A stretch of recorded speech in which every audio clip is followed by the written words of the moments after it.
Hello, is my screen visible? My name is Sudarshan, and I will be taking you through today's webinar, where we look at the monthly market review of events that happened over the last month or month and a half, and how they will affect our how they will affect or how they will pan out in the future. We will start looking at with the global macroeconomy, and then we will look at the Indian economy. Uh, and about in November, when we had a demonetization, I think that was quite a significantly covered topic. But it turns out that we still haven't covered it enough. So it's come back to haunt us in a way. And so we will be looking at our banking system as to why the demonetization is affecting us today. After this, we will look at how these events will affect our finances, and we will arrive at the investment strategy.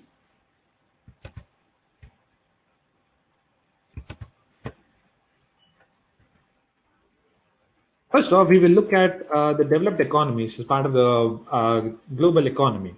We look at the European Union, the United Kingdom.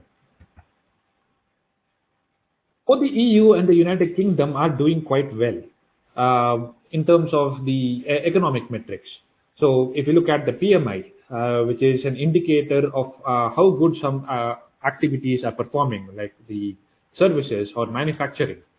Both France and Germany, which are the powerhouse of the European Union, they are performing quite well. In fact, their economic activity has expanded at the fastest rate in almost 71 months, meaning that they are growing at the fastest rate since 2011. The European Union 28 itself, as a whole, is performing quite well. Most of the economies are experiencing robust growth in exports, with the exception of Greece. Now, Greece also, although it's not experiencing robust growth, it is slowly coming out of the recession that was dogging it since 2011. So over the last couple of quarters, Greece's recession has become slower and slower. Now it is slowly getting into an expansion mode. However, there are a few financial problems that Greece has to take care of before it can get into the path of robust growth. Now, if you look at the United Kingdom, the UK's inflation is at 2.3%, whereas the EU's inflation is 1.5%. The European Central Bank, just like the RBI, wanted to keep an inflation at a target. While the RBI wanted to target at 4% plus or minus 2%, the European Union's central bank, the ECB, wanted to target at 2%. Now, the inflation for EU was at 2% for January and for February, but in March it dropped to 1.5%. Now, 2 consecutive months of inflation of 2% would have encouraged the European Central Bank to raise the interest rates from current 0% to maybe about 25 basis points. But because the inflation is now back below 2%, the ECB might delay raising the interest rates. So until that time, the euro will be a bit weak. The pound sterling will strengthen relatively.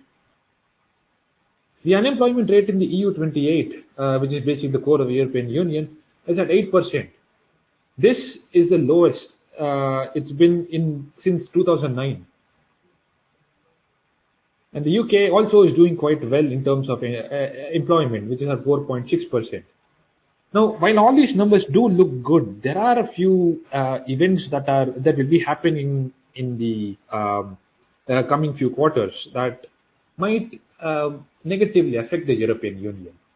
One of them being the French elections, and the second one, a bit more significantly, is Britain formally starting procedures to exit the European Union. So if you would remember, in June 2016, Britain held a referendum to see if they should exit the European Union or not. and when the Brexit won, uh, the European Union, sorry, the United Kingdom was still a part of the European Union. So the growth numbers which you see over here are they are still well, how do I say it? The United Kingdom still is reaping benefits of being members of the European Union. So, uh, while the United Kingdom has, started formal procedures by invoking Article 50 to leave the European Union.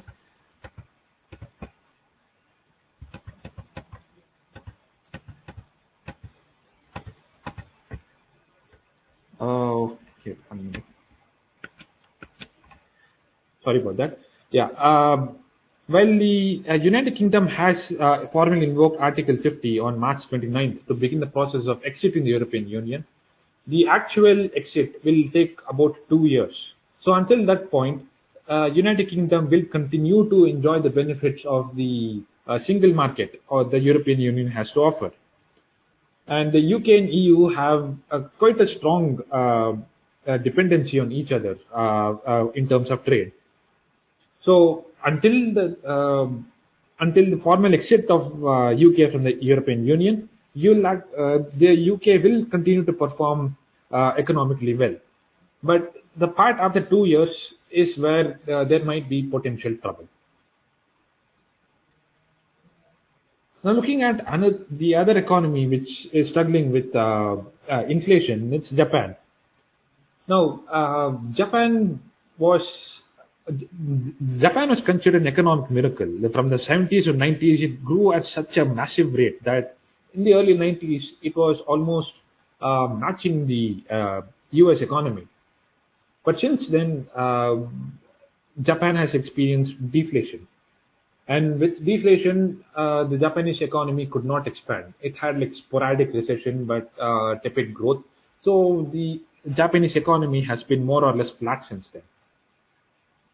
In Feb 17, Japan experienced a 0.2% growth in inflation. That is a bit of an encouraging sign. It means that the Japanese economy could potentially be expanding in this year. You look at the wage growth, another metric of measuring inflation. Because if wages grow, you have a improved tendency to buy. And with increased tendency to buy, you can also boost the inflation. Now, the wage growth of Japan was at 0.4% in February. And compared to January, in January it was 0.3%, which means that there is growth in the income of the Japanese household. But that said, the Japanese household spending was down by about 3.8% in February, meaning although the official numbers of the inflation is not yet out, we will expect that Japan will head back into a deflationary state. Now, but other metrics indicate that Japanese economy is doing well. Like the unemployment rate, for example, is at 2.8%. That's the lowest it's been in 22 years. Now, the composite PMI of 52.9 is the highest that the Japanese has had since 19 months. Now, these indicate that the low interest regime and the credit fuel growth of Japan is having positive effects, but it is not having the necessary impact that it was projected to have. If you look at the United States, their inflation is at 4.5%, and they added about 90,000 jobs in the last month. And wages has grown by 2.1% in February. But if you look at the PMI, they expanded the fastest rate in February. Now the expansion slowed down in March, but it is an expansion nonetheless. Now there is still a bit of a general weakness in the U.S. economy, more so from a political perspective rather than rather than the underlying macros itself altogether. So if you had joined us in a previous webinar, if you had read a newsletter, we had discussed how the Federal Reserve had raised the interest rates in Feb.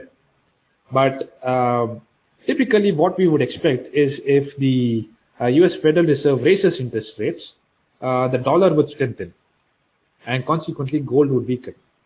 But this February, something different happened. The US Federal Reserve did raise interest rates, but the dollar weakened and gold strengthened. These indicate that in the future there might be a general weakness in the US economy. And so, as you may know, gold is the preferred asset during times of uncertainty. When gold rallying and the dollar weakening, there may be a few torrid times, I guess, ahead. Now, moving closer home, if you look at the Asia Pacific and China, China's trade has beaten forecasts. Exports are up by 16.4%, imports are up by 20.3%, and China's GDP is expected to expand by about 6.8% in Q1 of 2017. Q1 for Japan is basically the same as Q4 for India, which is Jan to March 2017. Singapore, which had surprisingly shrunk in the third quarter last year, managed to beat a recession in the previous quarter. It managed to grow once again in the first quarter of 2017, which is basically Jan to March. But that is only on a year-on-year basis. If you look at on a quarter-on-quarter basis, the Singapore economy was, well, on quarter-on-quarter basis, it fell by 1.9%. This could be cyclical, but the Southeast Asian economies have seen a bit of weak growth, I guess, because of the Southeast Asian economies have a significant exposure to China. Now, the Chinese economy has been expanding for about the last couple of quarters in a quite a robust rate. Now, thanks to this, as you can see, the ASEAN, which is Southeast Asian nation economies, are also experiencing a bit of slow growth in their manufacturing PMI. Now, China is the world's biggest buyer of commodities. Now, what this means is if China does well, there are 2-3 other economies that will also do well. There's the Southeast Asian economies, there are parts of Africa and Latin America. Now, Brazil, which was in a crippling recession for almost 3 years, is slowly coming towards expansion. In fact, the government of Brazil expects its economy to expand by 0.5% this year. And last year, it had experienced a recession where the GDP shrank by about 3%. Now, from a 3% shrink to about a 0.5% growth, that is quite significant. And a lot of this has to do with the developed economies. Because if the developed economies are doing well, and as you had seen in the services PMI of the European Union and the US, consumption activity is picking up. If consumption picks up, you will have increased trade. And the biggest exporter in the world, so to speak, is China. And if China is export, as you can see up there, they are up by about 16.4%, meaning they will be buying a lot more of commodities. And Latin American economies are dependent heavily on commodities. Brazil's biggest exporter, biggest customer of its fuel oil is China. Now with China doing well, Brazil also is slowly picking up. So if you look at the manufacturing activity of Brazil, it is at 46.9, which means a drop in Feb 17. It increased to 49.6. While this number is not above 50, it means that there's slowing down in the manufacturing activity is not as bad as it was in the previous months. Now, Mexico, which has the biggest exposure to the United States, surprisingly is doing well, despite the rhetoric of building the wall and the blockading of Mexican goods into the United States. Manufacturing activity in Mexico has expanded in March. But the only developed economy of the Latin America, which is basically Chile, that, however, is not doing quite well.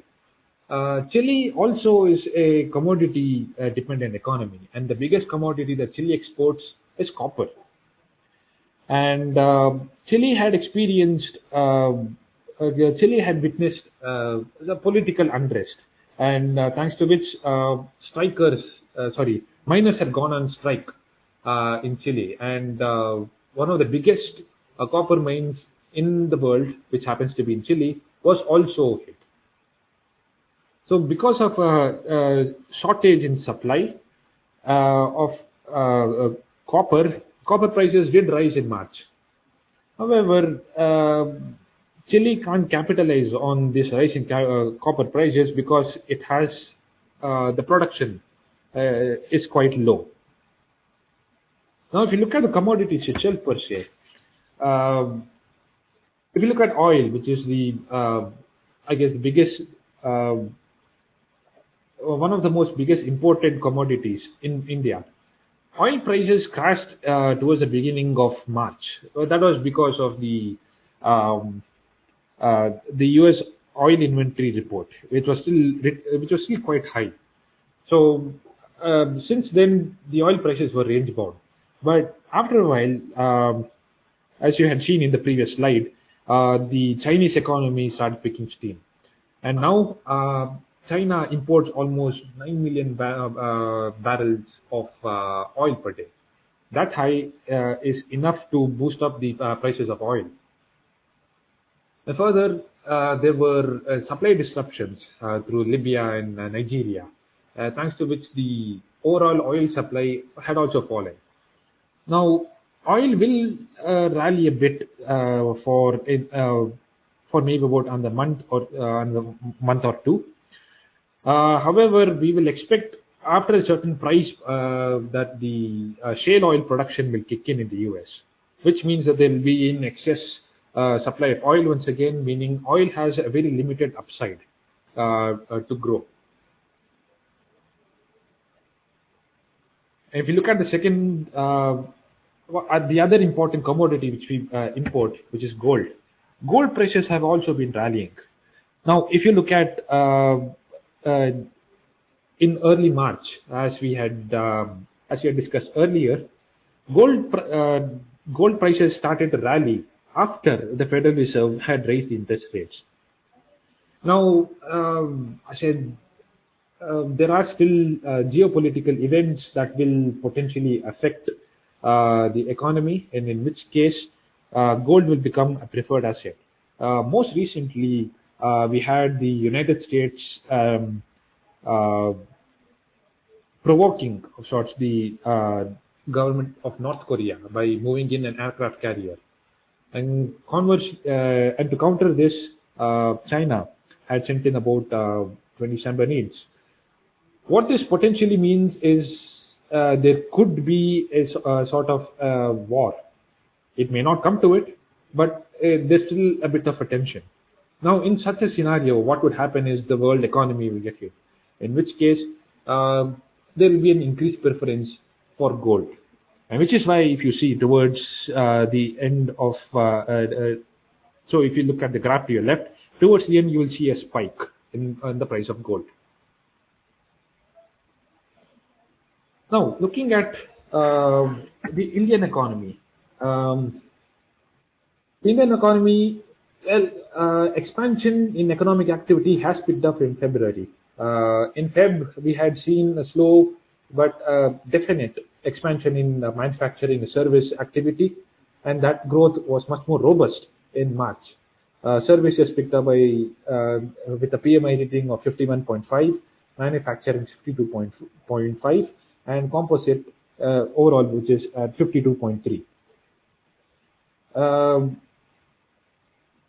That's all of these indicate that the Indian economy is somewhat on track to before the effects of demonetization. We would the inflation numbers, which is the consumer price index for March, was at 3.81%, and the RBI wants to keep it at 4%. It is now, if you look at the inflation at 3.81, it is less than the 4% that the RBI is targeting. And the lower the inflation, the RBI will be encouraged to lower the interest rates further.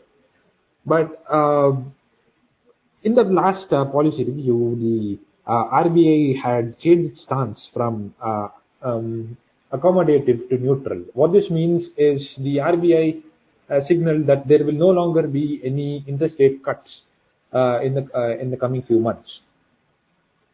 And the RBI was sensitive primarily to inflation. While the CPI is at 3.81%, the wholesale price index is at 6.55%, which is beyond what the RBI is targeting. So the WPI increased primarily due to external factors, as I discussed in the previous slide, commodities, for example. And this 6.58% is the highest at 2.5 years. Now, typically, what the RBI would do is to change the interest rates to see how to control inflation. Now, we will look at how the interest rates are played out in the banking system in India. We have the RBI, and we have the retail banks, which is where we do our daily transactions. Now, the RBI lends money to the retail banks, and this is called the repo rate, which is currently at 6.25%.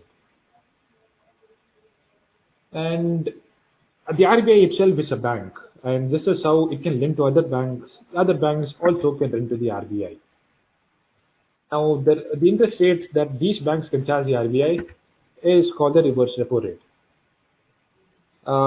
In March, it was at 5.25%, and in the April first week, this was changed to 6%.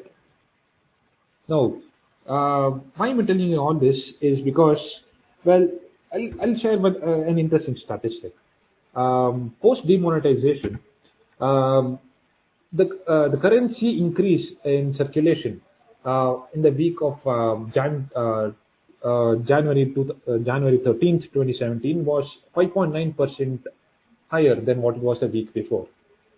And 1 month later, in Feb 10th, this was slower by about 4.6%. And then in March 10th, this was only about 4%. Now, all of these indicate that the RBI is trying to remove, is trying to reduce liquid cash in the system. Now, where is most of the liquid cash as such? It will be there in the retail banks. That is where that's where every citizen would deposit his cash. Now, relating to the previous slide, the RBI has a way to control the retail banks' cash deposit. Now, after the demonetization, if you would remember, you would have had to stand in line to deposit your cash, or you would have had to stand in line to exchange your notes. But the demonetization exercise had increased the cash deposit in banks. Now, with the a lot of cash available in the system, what we could naturally expect is an increase in inflation. So what the RBI will do is to reduce the cash deposits in the bank so that the inflation is controlled. And it can be done through two ways. One is the repo rate and the reverse repo rate. Both of these are set by the RBI. Typically, what would happen is if the RBI increases the repo rate, which we had seen in 2013, uh, what it means is it will become costlier for retail banks to borrow from the RBI, but it won't really do much to alter the cash deposit available with them already. So what the RBI can do now is to increase the reverse repo rate. What this means is the retail banks will now find it much more sensible to deposit with the RBI. It will be a bit more beneficial to them, and in which case the cash deposit will come down. And that exactly is what the RBI did. In April, in the first week of this month, the RBI had left the repo rate unchanged at 6.25%, but it raised the reverse repo rate by 25 basis points from 5.75 to 6%.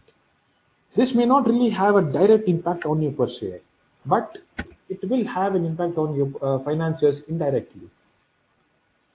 So recently, you would have noticed that there are a lot more ATMs which are running out of cash, and the ATMs which do have cash have long queues in front of them, and this is because of the reverse repo rate change. Now, this is mainly aimed to contain inflation. So, subject to the rainfall in the monsoons and a couple of other macroeconomic factors, inflation will primarily be controlled. And from now on, you will be a bit more tied to do the transactions digitally rather than by cash. And if you look at the macroeconomic factors, oil prices will likely be revised upwards, probably by the end of this month. But if you are in either Puducherry, Visakhapatnam, Udaipur, Jamshedpur, or Chandigarh, you will be paying for. You will have a much more variable pay in the prices of petrol and diesel on a daily basis, primarily because of the government's move to introduce a daily price change in these 5 cities as a pilot. Gold, as you had seen, is rallying. So gold ornaments will become much more costlier if you're trying to buy it in the coming few months. Now, if you look now, aside from personal finance, you also have to look at the investment strategy. So, as you have been following, equity markets like the Nifty and Sensex have been breaching new highs, and the only thing that is stopping Nifty and Sensex, as it would seem right now, are just the daily trades of profit booking. But the macroeconomic factors are still in place, and there are structural reforms coming in. So, for example, the introduction of the GST at the end of this quarter. This will boost the equity markets in the coming quarters. In which case, it will make sense for you to hold equities rather than to trade them on a short basis. So it's better to have equity for a longer duration. Now, when the RBI had not reduced the interest rates in February and changed its stance to neutral, there was a drop in the Indian bonds. However, the Indian bond market is still very attractive because of the much higher yield rate compared to some of the other Asian economies. And with no rate cuts expected from the RBI, what this means is there will be a lot of foreign investment coming in and buying bonds, in which case there will be a rally in the bonds. However, there is still it would still be preferable to have bond holdings for a shorter duration. So it would be best to have bond exposure for short term and mid term.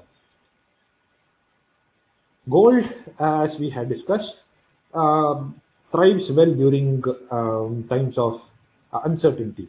And there are a lot of geopolitical factors that might be contributing to uncertainty in the coming times. There are the French elections, the US and Russia rivalry kind of sparking up. with events in Syria and now in North Korea. And Brexit has been formally pushed. And although Brexit will not actually happen till 2019, there will still be a lot of uncertainty coming in the way of the negotiations between the United Kingdom and the European Union. Gold will perform well, but it's best to have it as a hedge rather than full-fledged investment. So it will be best for you to have gold exposed for not more than 10% in the portfolio. With that, we come to the end of our webinar. Thank you very much for your participation. And, we're now open to questions.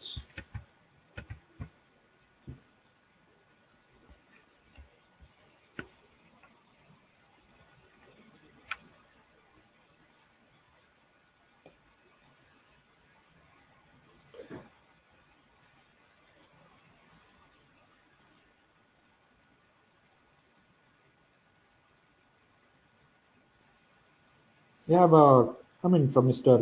Aman Khanna. Yes, inflation is a different story in India and emerging economies compared to inflation in developed economies. So inflation in emerging economies typically should be at around 4%, whereas in developed economies it should be around 2%. So it's because of inflation that you have interest, and interest is primarily what drives growth.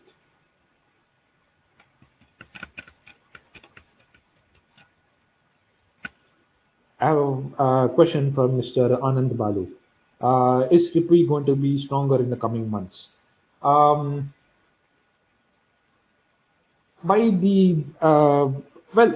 if you look at the global economy itself per se, you will see that as we had discussed in the slides, there is a lot of growth happening all over, and the Indian economy per se will continue to be the fastest growing economy.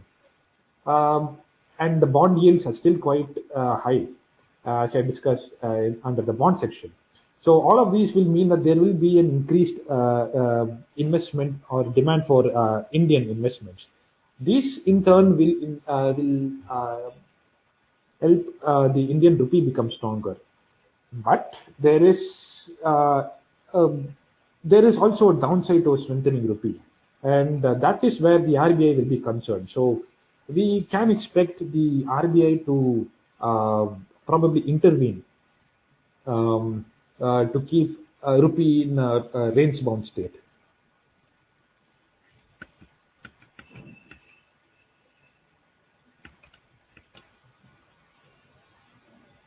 I have a question from Mr. Fani Marupaka. What are the better industries to invest in the current scenario, say for this quarter? We don't quite recommend sectors per se. We would recommend a completely diversified portfolio, primarily because it becomes more of a trading and increased risk if you are specific to a particular sector. But there is a particular industry that we would be a bit cautious of at the moment. That would be sectors that are quite dependent on export, like for example, IT. With the strengthening of rupee, the IT exports will become a lot less competitive. So scope for growth there will be a bit affected, but then there will be slight growth in a sense. I have a question from Mr. Karthik Raja. Should we change SIP asset allocation at this moment as equities look overheated?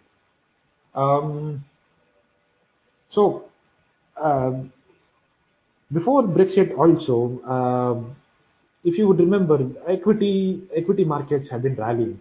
But right after Brexit, the equity markets crashed. And similar thing happened with Donald Trump's election. So in this case, what it would make sense is to continue with an SIP, irrespective of how good or bad the market is. Because The whole point of an SIP itself is it's called systematic investment because it can actually help reduce some of the volatility in the system because of the periodic investment. So if you are investing in equity in an SIP, I would suggest that you continue as an SIP, irrespective of whether equities look overshooted or not.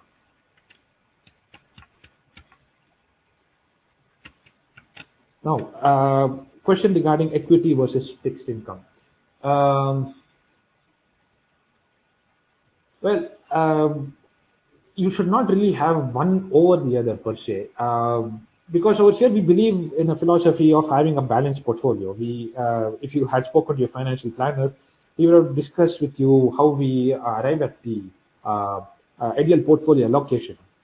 Primarily because equity is risky and debt is a lot less risky. So if you are having equity, you should also have a bit of exposure to debt, because while one offers volatility, other one offers a bit of stability, and while one falls, other one will continue to grow. So it would be better not to look at the short term of equity versus fixed income. It would be better for you to look at the longer term, in which case it will be best for you to have both. But the exposure to equity versus exposure to debt will be dependent on the duration of how long you would like to be exposed, and also on what is the capacity of you to take on risk.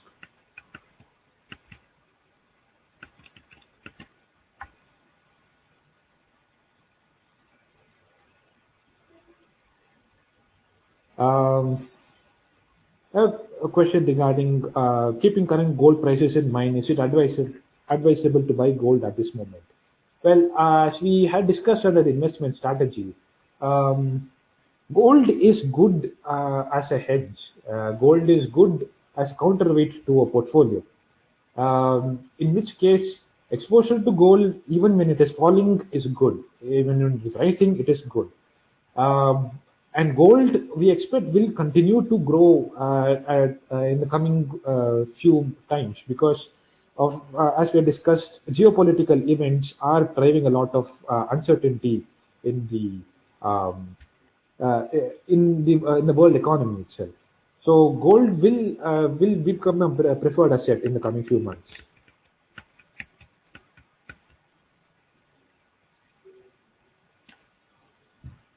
I have a question regarding poor increase in loan uptake from banks and the RBI policy. What should be the future of interest rates in the next 6 months? Well, the RBI is more focused on inflation rather than on the growth at the moment.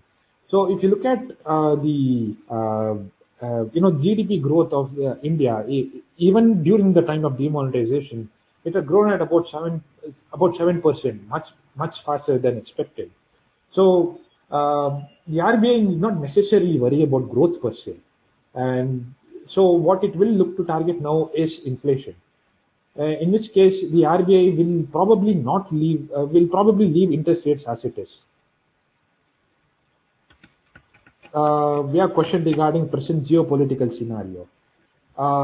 Okay. If you have followed the news regarding the United States, United States' external relations. Recently, there was a sort of a provocation in Syria. Now, politically, Syria is supported. The Syrian government is supported by Russia, and the US supports some of the rebels. And because of the provocation of the United States, it's essentially against an ally of Russia, which means there is a potential rivalry that will crop. The relations between Russia and the US could become a lot worse. Similarly, recently the United States sent an aircraft carrier to North Korea to deter a nuclear test. And politically, North Korea, China has a stronger preference for North Korea, and China has a bit of a uneasy relationship with the United States.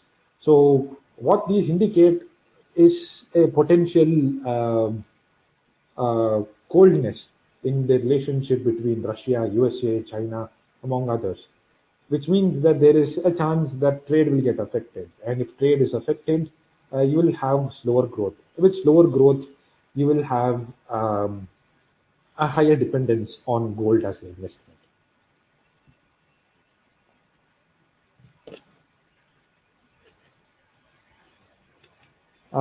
Yeah, question. Is it advisable to go for SIP in mid cap or small cap funds, considering they have run up a lot for 3 to 4 years? Should even book profit now? The thing with you know, well, in India, most of the companies will be in small cap and mid cap. You will have fewer companies that participate in large cap fund per se. Now, as the economy grows, there will be more and more companies that will be added to the small cap and mid cap. So it wouldn't be like it wouldn't be like SIP a small cap or mid cap sector has come to an end. It'll be in continuous way, but the volatility of mid cap and small cap will be much higher. That is all. So as I had in answer to one of the previous questions. A systematic investment is essentially meant to help you overcome this with the volatility while continuing to invest. So if you are looking to achieve a goal per se in the immediate term, then an investment, then profit booking is fine. But if you are looking for your investment to grow much longer, if you just consider an example for large cap itself, since December to now, it's grown by almost about 12.5%, which means that if you had booked your profit sometime in say January, you wouldn't have had as much profit as you would in March now, for example. So it would mostly make sense for you to hold equities for longer term rather than book profit shortly.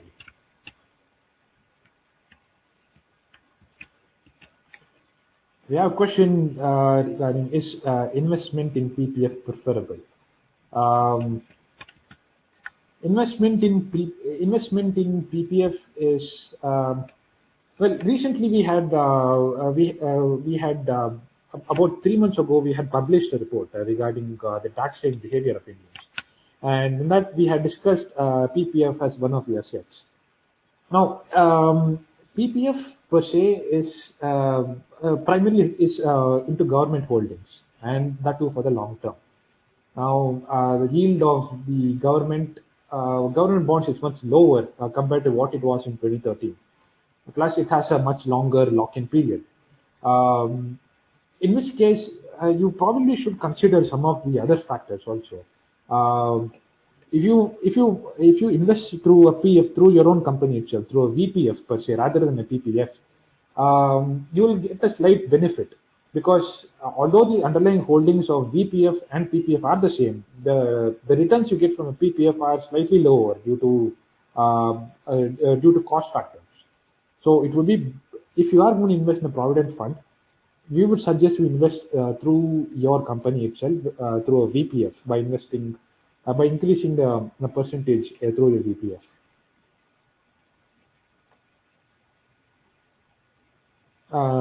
We have a question regarding investments, whether we should invest via an SIP or a lump sum. With regards to that, I do not quite know your financial profile per se. I would recommend that you talk to your financial planner on this regard, because they will be much better equipped to tell you what is the best way of investment for you.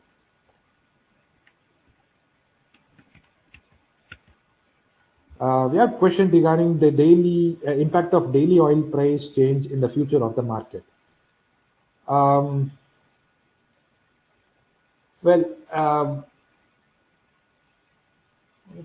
Okay, so so in India, oil prices are tied quite tightly with food prices, because simply put, oil needs to be transported. Food needs to be transported from the farm to the village, and from village to the city. This transportation requires fuel, And if you have a daily fluctuation in the prices of oil, you will see, uh, you know, much more. There'll be a lot more changes in the price of food on a daily basis rather than on a monthly basis or a seasonal basis per se. Uh, and consequently, you will have an effect on the inflation. Now, the effect on inflation could go either ways. It could probably go downwards, it could go upwards, or it could be stable. So the impact of daily change on oil prices, um, it will be a bit of it will be a bit interesting to see how it will pan out. But in all likelihood, with the oil prices increasing and with the fuel prices being changed on a daily basis, you could probably see the price of food going up. And with price of food going up, you will also see the transportation charges going up. So for some of the companies, you will see margins for logistic companies per se will be affected. In which case, there will be the profits will be much lower for logistic companies, which means that the equity markets would probably be looking at a correction on probably in a short-term basis. A question regarding GST and how it will impact the equity markets, and more importantly, which industries will be impacted. The main aim of the GST is to have a uniform tax system throughout India, because some states charge much higher for have much higher taxes compared to the others. Now, with the uniform tax system, what would happen is transportation of goods uh, between two states will become much more cheaper with the reduced excise duty and all, so to speak. So goods themselves will become much more cheaper, uh, which in turn will mean that with cheaper goods you can expect much higher consumption. So uh, industries related to consumer activity like FMCGs also will experience a lot of benefit from the GST. And so with consumer industries benefiting from GST, you can actually see the equity markets also benefiting from it.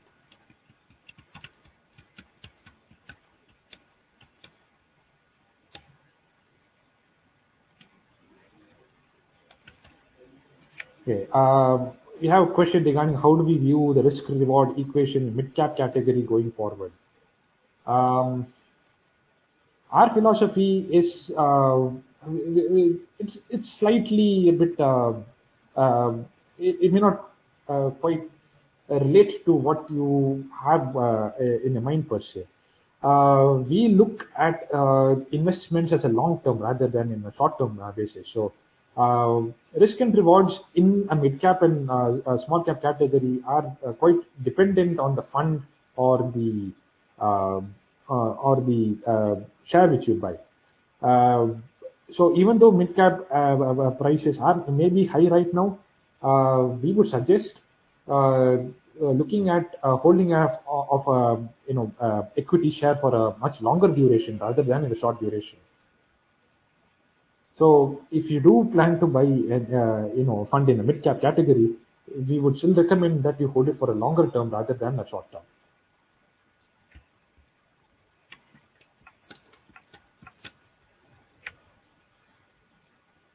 Okay. We have a question regarding investment in liquid fund good during this year to park surplus. Yes. It would be much preferable for you to park your investment in a liquid fund. It serves about there are 2-3 benefits to it. One, liquid fund will give you much higher returns than a bank FD per se.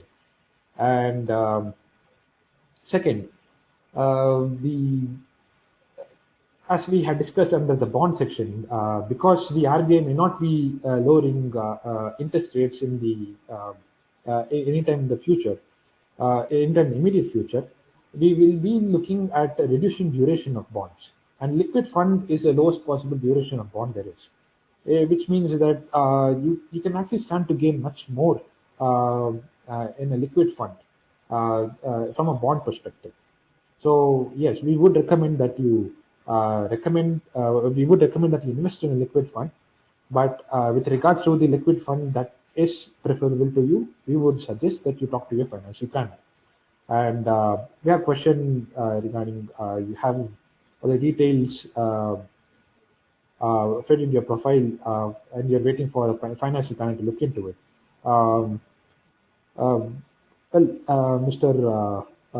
Shankar Rama here, uh, if you wouldn't mind, could you share your AY ID so that we can probably fast forward it? Please send it to research@ArthaYantra.com so that we can have a look at it, so that we can push it further. So I think with that uh,